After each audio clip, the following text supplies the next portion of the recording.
Deuxième partie, il est question d'utiliser, de passer par Photoshop pour pouvoir réduire la taille de notre login. Alors, vous allez dans login, vous allez dans taille, vous allez dans taille de l'image. Je vais ramener ça à 100. Voilà, 100. C'était à 200 et quelques. Là, ça devient petit. Je vais l'enregistrer sous. Je mets log pour PNG. Alors, ça va. Donc, je peux me retourner facilement dans le logiciel et je change d'image. Parcourir. Je vais dans importer. Je vais choisir log. Je vais faire OK. Là, c'est bon. Bon, c'est encore trop petit. C'est encore trop petit. Bon, on retourne. On va ramener la taille à l'arrière. On va ramener la taille puisque la taille était à 271. On ramène à 150 partout. Oui, 150. Bon, mettons à 200 d'abord. Dans 190. Ça dépendra également de la grandeur que vous voulez donner à votre login. Hein. Ça dépend de la fenêtre login, la grandeur que vous voulez donner. Donc, ça dépend également de l'image que vous avez téléchargée sur Google. Pas forcément ceci, il y a plusieurs. Log 2. Donc, nous allons nous retourner. Nous allons modifier. Nous allons importer, choisir log 2. OK. Alors oui, c'est bon. Avec log 2, c'est bon. Ça peut aller. Ça peut aller. Donc là, nous allons augmenter un peu la taille d'ici. On dépose notre groupe boss en bas. On augmente ça. Oui, le groupe boss doit être également déposé vers le bas. Alors là, c'est bon. Ce que nous allons faire par la suite, nous allons changer la couleur de notre groupe boss au niveau de backcolor. On va essayer de le marier un peu avec la couleur de notre login. Voilà. Bon, attends, c'est trop plus. Nous allons prendre ceci. Voilà, là c'est bon. Et au niveau des boutons, au niveau des backcolor, on va changer un peu la couleur. OK. Et puis, nous allons OK. Nous allons déposer. Nous allons déposer. On pousser un peu vers ici. Attention. Le groupe boss doit aller. Ah oui, notre Peter Bond n'était pas sur le groupe boss. Nous allons faire couper. Voilà. Nous collons notre groupe boss. Nous mettons ça ici. Nous déplaçons tout ceci vers là. Nous allons venir ici. Nous allons empêcher à l'utilisateur de réduire notre fenêtre ou d'agrandir. Alors, dans propriété, il y a Mask Me Boss, Windows, je pense, comme c'est en anglais. Nous sachons, voilà. Minimize Boss, c'est false. Minimize File, une connexion. Maximize Boss, c'est false. Vous voyez, les boutons sont disparus automatiquement. Donc, quand nous allons lancer notre logiciel, la fenêtre de login sera la première fenêtre qui va s'ouvrir et ça va se présenter de la forme suivante, le temps que ça compile. Donc, nous patientons, c'est la première exécution, ça va compiler. Oui. Voilà, ça arrive. Oui. Voilà, donc voilà, vous avez vu. On ne peut pas augmenter, voilà déjà, on se connecte, on met le mot de passe, tac, ça va s'ouvrir. Alors nous continuons notre code. Ici, nous n'avons pas besoin de l'information qui est là, on va supprimer ça. Et ici, on va écrire login, voilà. Ici, on va écrire authentification.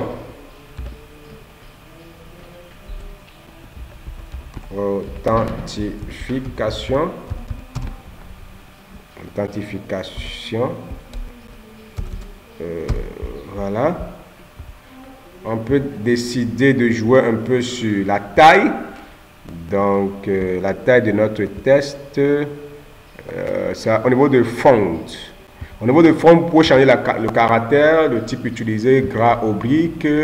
Nous allons utiliser moderne numéro 2. Nous allons utiliser à la taille 16. Ouf, voilà. Authentification. Ici, c'est username. On va utiliser les mêmes caractéristiques. Moderne 2, gras, oblique. On le met à 14. Ici aussi, moderne 2. Moderne 2, gras, oblique. On le met à 14. Ici, nous allons utiliser username au niveau des tests. Test, nous allons choisir username. Username. Ici, c'est password. Password. Alors, qu'est-ce qui va se passer? Nous allons revenir ici. Le password doit être, car tout à l'heure, quand je saisissais, on voyait ça. Nous allons venir ici, cliquer sur ça. Use system password char. Nous allons dire oui. True. Toc. Voilà. Alors, nous pouvons tester encore une fois notre logiciel. Voilà. Soglo. Prénom. Eric. Password. Alors, nous allons finir notre design. On va décider d'utiliser une icône ici. Là, ça met. Là, on va décider d'utiliser une icône pour notre logiciel. On va écrire peut-être icône. Icône dans YouTube. Dans Google. On va chercher peut-être. Blablabla. On peut prendre peut-être ça comme icône parce qu'il faut vous montrer également comment on utilise les icônes. On va l'enregistrer toujours dans nouveau. Voilà. Notre icône va marcher si et seulement si c'est au format icône. Là, c'est au format PNG. On va le convertir en icône avec format Factory. Donc, je vais faire appel à mon logiciel format Factory. Donc, voilà. J'appelle format Factory qui est en train de s'ouvrir et qui va s'ouvrir tout à l'heure. Je vais vous montrer comment convertir le PNG en icône. Donc ça charge. Je vais mettre image, choisis image, je choisis icône. Voilà, je vais ajouter, je prends dans ma musique, nouveau, dans ma musique, nouveau dossier 5. Je vais choisir l'image que je vais utiliser comme icône et je lance la conversion OK. Je démarre et puis c'est fini, c'est converti. J'ouvre l'emplacement pour ne pas perdre mon temps. L'emplacement où la conversion a été effectuée. Ça c'est encore quoi ça? Clic droit, pourquoi ça en fait ça? Clic droit, ouvrir le dossier de destination, il est là, je copie ça. Je reviens dans ma musique, dans le nouveau dossier 5, et je le colle là-bas. Vous n'êtes pas obligé d'aller dans ma musique, ça dépend de où vous avez créé vos fichiers. Alors, je retourne dans mon logiciel. Dans Forme, je vais voir icône. Dans Forme 1, je vais voir sur l'icône quelque part. Auto size, barre colonne, double, blablabla, voilà, icône. Je fais parcourir. Vous voyez, je vois uniquement ça. Je choisis. Voilà ça qui est déjà là.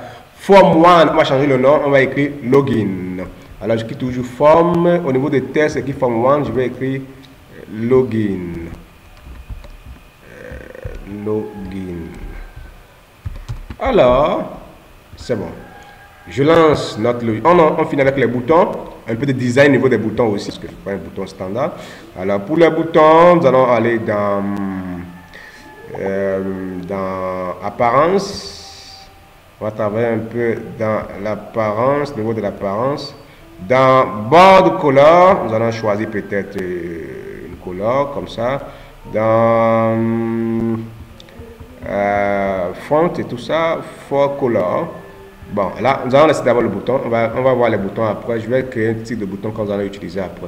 Alors, on a fini la page, le côté design de la page de login. Voilà, et ça, c'est ce qui a été fait. Nous allons poursuivre après avec le menu. Donc, normalement, quand on clique sur connexion, ça s'ouvre la page menu. Donc, ce qu'on va faire, créer un autre. On va dans projet, ajouter add Windows Form. Nous allons écrire menu. Menu. Alors, pour l'instant, nous n'allons pas coder la page login. Non, pas coder ça, mais nous allons juste dire quand on clique sur connexion que ça ouvre d'abord la page menu. Donc, menu.show. Oui, c'est menu. Menu. Pourquoi ça? Voilà, menu. Oui, il y a un problème. Menu existe déjà. Menu est un terme utilisé par VB. Donc, quoi ça dérange? Alors, qu'est-ce qu'on va faire? Menu.show en point C. Mais ça va refuser parce que le mot menu est un terme utilisé déjà par VB. Alors, nous allons changer menu ici. On va appeler ça principal. Alors, nous ouvrons. Nous allons dans name. On va l'appeler PR. Voilà.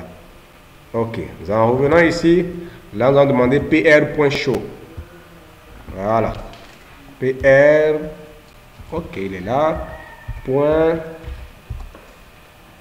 Show.